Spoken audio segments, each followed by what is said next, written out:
ابن القیم رحمہ اللہ کا یہ کوٹ اگر ہمیں سمجھ آ گیا تو میں سمجھتا ہوں کہ ہمارے سارے مسائل حل ہو جائیں گے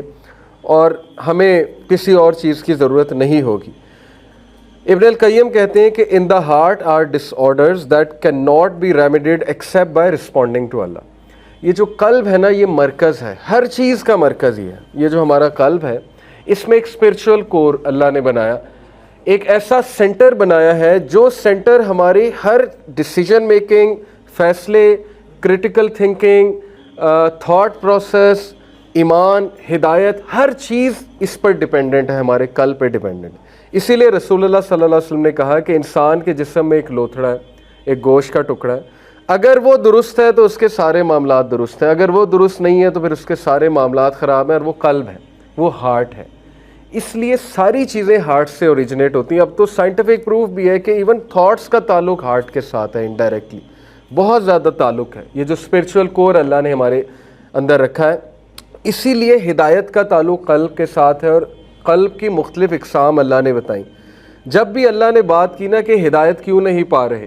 تو اشارہ قلب کی طرف کیا کہ ان کے دل سخت ہو گئے،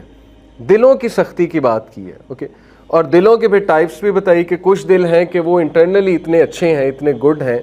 کہ وہ ہدایت کو فوراً ریکگنائز کر جاتے ہیں، کچھ کو ذرا وقت لگتا ہے،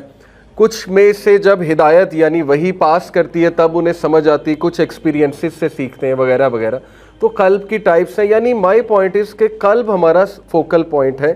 ہر چیز قلب سے اوریجنیٹ ہو رہی ہے۔ ہدایت کا نور بھی قلب پہ ہی آتا ہے، کہتے ہیں نا کہ اس کے دل میں نور ہے، تو ہدایت کی نورانیت جسے کہتے ہیں اس کا تعلق بھی قلب سے ہے۔ اسی لیے رسول اللہ صلی اللہ علیہ وسلم نے کہا کہ جب انسان کو گناہ کرتا ہے، برا عمل کرتا ہے، تو اس کے قلب پہ ایک کالا دھبا لگ جاتا ہے، اس کے دل پہ ایک بلیک سپاٹ لگ جاتا ہے، اور اگر وہ اس سے توبہ نہیں کرتا، ریپریمنڈ نہیں کرتا اپنے ایکشنز کو، تو وہ دھبا بڑھتا جاتا ہے، بڑھتا جاتا ہے، یہاں تک کہ وہ سارا دل کالا ہو جاتا ہے، اور پھر ایسا جو قلب ہے وہ ریکگنائز نہیں کر پاتا، نہ نیکی اسے نیکی لگتی ہے، نہ برائی برائی لگتی ہے، ایک غافل قلب جسے آپ کہہ لیں، ٹھیک ہے۔ تو یہ بات ہے۔ پھر دیکھیں حدیث میں آتا ہے کہ ضرورت سے زیادہ ہنسی مذاق دلوں کو سخت کر دیتا ہے، وہاں بھی دل کی طرف اشارہ ہے، ہر چیز کا تعلق قلب کے ساتھ ہے، ٹھیک ہے۔ تو اسی طرح قلب کی بات کی جائے تو دعائیں سکھائیں، یا مقلب القلوب ثبت قلبی علی دینک، کہ اے وہ جس کے ہاتھ میں دلوں کا کنٹرول ہے، اللہ کی ذات، تو میرا جو قلب ہے اس کو ہدایت بھی دیں اور اس کو استقامت بھی دیں، ہر چیز پھر دوبارہ قلب کے ساتھ کنیکٹ کر دی۔ تو اس لیے یہ اس دل کی حفاظت کرنا اور ایمان اس کے اندر انٹر ہو جائے، یہ انشور کرنا کہ میں وہ کون سے اعمال کروں کہ ایمان اس کے اندر انٹر ہو جائے